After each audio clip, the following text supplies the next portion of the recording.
yang lalu kita sudah belajar apa ya? Oke, perilaku terpuji. Bagian apa? Ayo. Bertutur. Bertutur kata ya. Lembut. Hari ini kita masih akan melanjutkan tentang perilaku terpuji. Tapi bagian apa kira-kira ya perilaku terpujinya? Saya mau tahu? Sebelum Bu Guru kasih tahu, kita amati dulu gambar yang akan ditampilkan ya. Sebentar.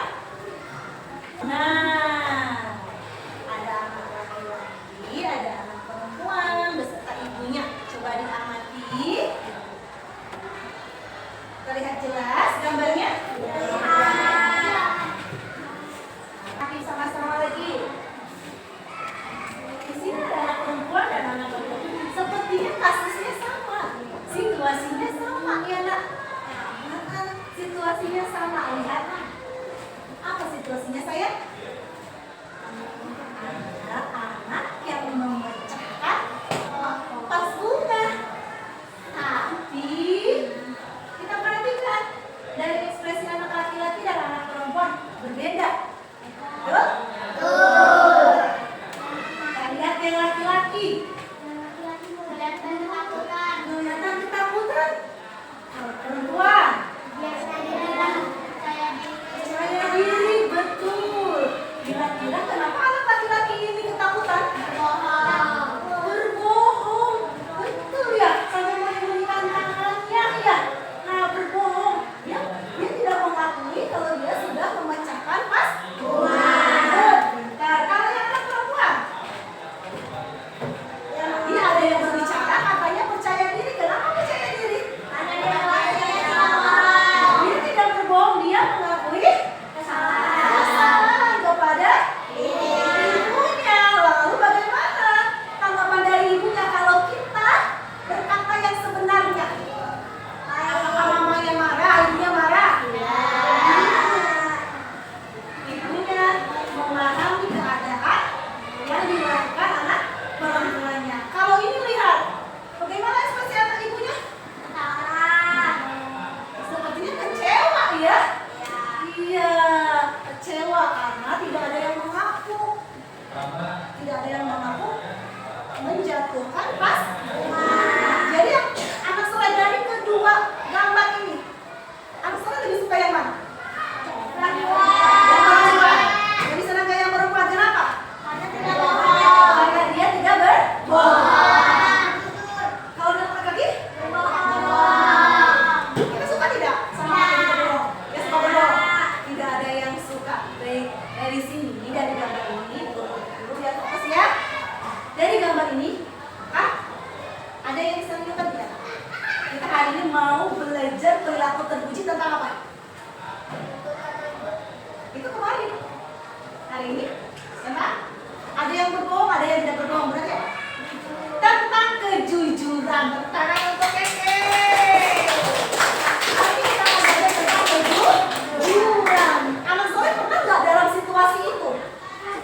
Misalkan mau jujur, tapi tetap dimarahin gitu. Ada? Pernah? Tapi tetap jujur atau tetap berbohong? Tetap ya, mengatakan kejujuran. Oke. Nah, itu hari ini yang akan kita pelajari tentang kejujuran. Ada tujuan pembelajarannya. Nanti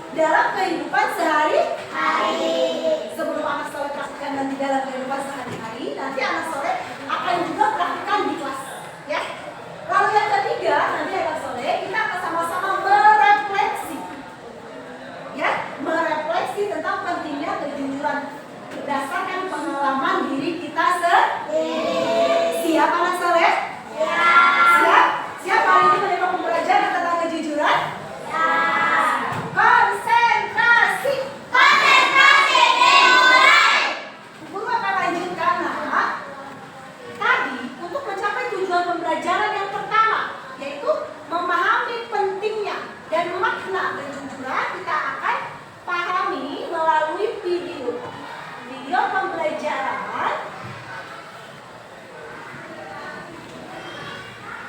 Nah, kalau berbicara tentang kejujuran, ada makhluk atau manusia paling mulia yang perlu kita jadikan contoh. Kita jadikan contoh. Siapa yang tahu? Ya saya. Nabi Muhammad Sallallahu Alaihi Wasallam.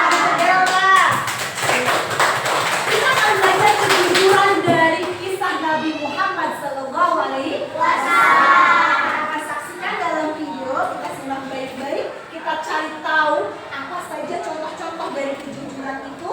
Kemudian apa maknanya. Lalu apa sih pentingnya kejujuran? Siap?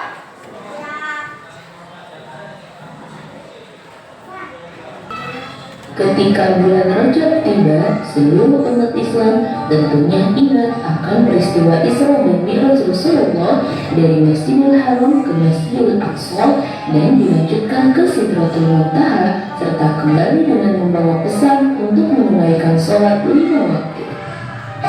Kejadian malam itu merupakan ujian bagi umat Islam. Seberapa besarkah keyakinan mereka terhadap kejujuran Rasulullah dan risalah yang dibawanya?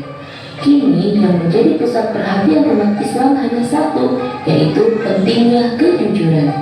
Mengapa Abu Bakar begitu meyakini kejadian itu?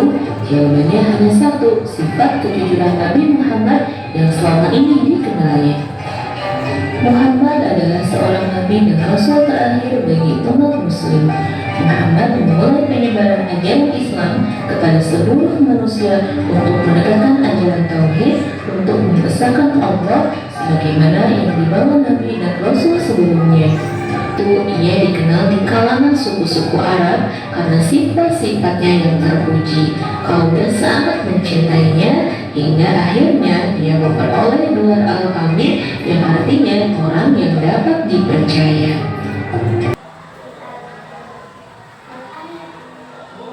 Ini yang didapatkan oleh Nabi Muhammad gelar Al-Amin. Kenapa mendapat gelar Al-Amin? Karena kejujurannya. Apa Al-Amin itu artinya? Orang yang dapat dipercaya. Sekarang coba anak soleh. Kejujuran apa saja yang tadi sudah dicontohkan dalam video? Di kisah Nabi Muhammad. Satu, jujur dalam kepemimpinan. Kedua, jujur dalam. Tadi beliau sedang apa? Dengan Khadijah sebagai saudara, dia ikut dengan pamannya untuk apa? Berjualan atau berdagang. Nah, itu dalam kepemimpinan, dalam berjualan atau berdagang, beliau bersikap jujur. Sekarang jawab, pernah tidak melakukan kejujuran? Contohnya seperti apa?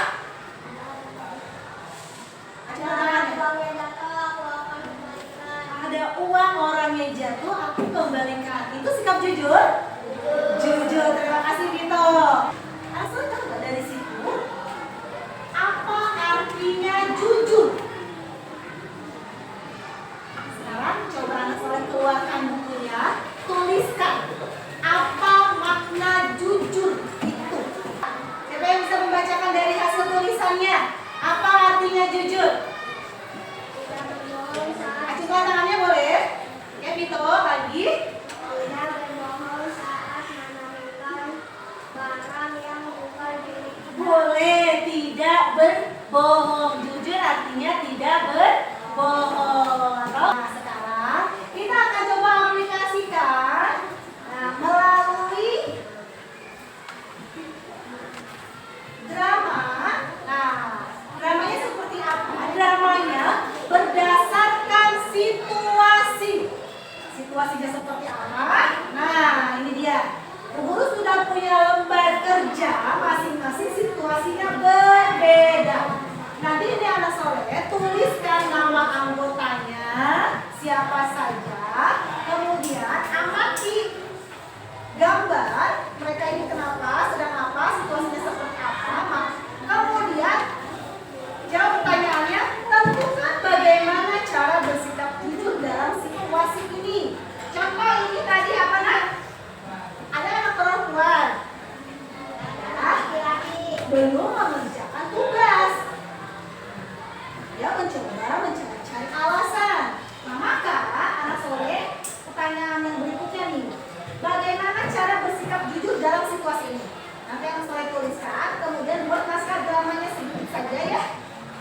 kalian, kita akan coba praktikkan di depan. Masing-masing kelompok akan paham?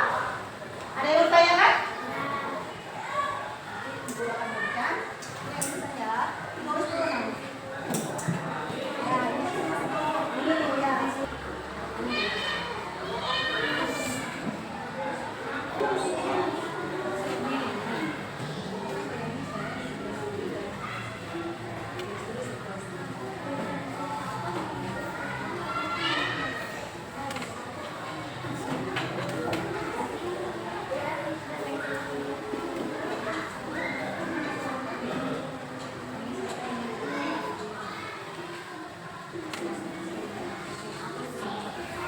Nah, apa yang dilakukan ini?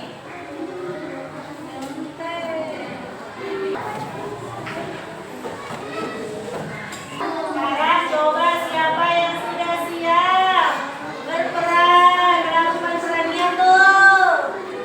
Seperti situasi dalam LKPD. Siapa yang sudah siap? Kelompok mana yang sudah siap?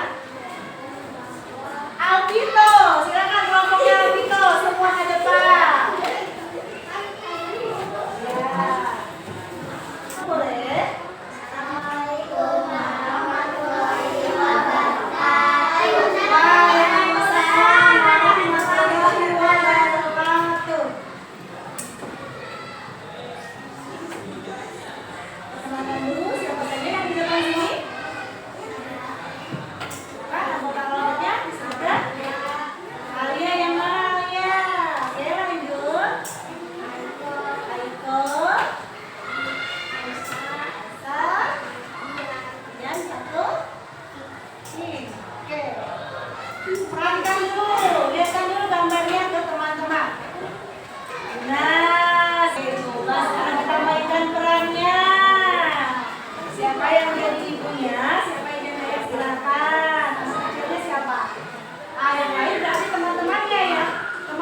Mohon kejujuran. Siapa yang mau menuliskan pertama di sini? Saya akan jujur ketika apa?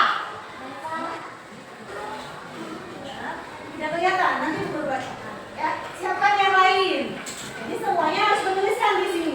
Tadi kalau ini, nah kata ada menuliskan ketika saya tidak mengerjakan tugas, maka saya akan jujur. Nah, kalau anak soleh ketika apa? Nah, pikirkan lagi. Ketika saya menemukan dompet, nanti tuliskan di sini. Ketika apa lagi? Ketika berbuat salah. Ketika berbuat salah tuliskan di sini kan ya? Ada lagi nanti kita tuliskan. Ibu videonya ada kan masih ya? Ini boleh saya tadi Tito mau tuliskan? Saya lebih cepat. Ada lagi tadi ketika apa kakek menemukan dompet boleh tuliskan saya nih. Nah, ada 3. Mau nanti ya. Kita selesaikan dulu. Sini saya udah selesai. Ada kak? Boleh kata saya nih. Yang lain. Ada sini boleh. Isi. Boleh, tuliskan ya. Nanti ya. Ya, tapi nanti videonya cuma ada 3. Ya, bergantian. Ada lagi nanti videonya?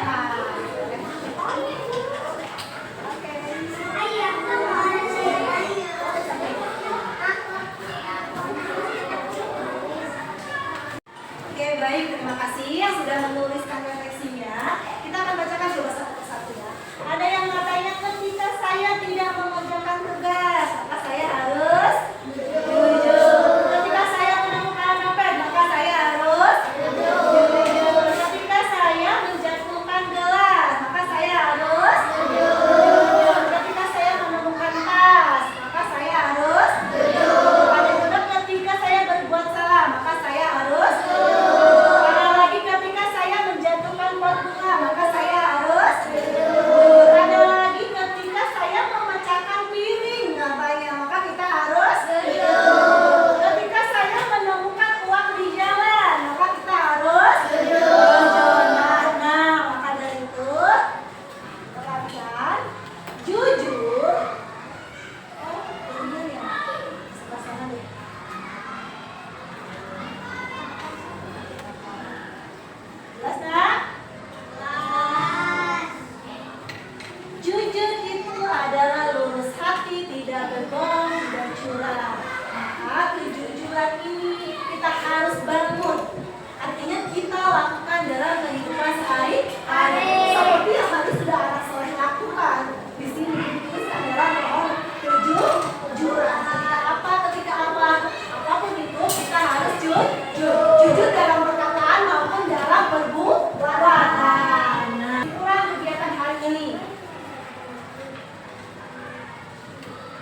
mempelajari kembali apa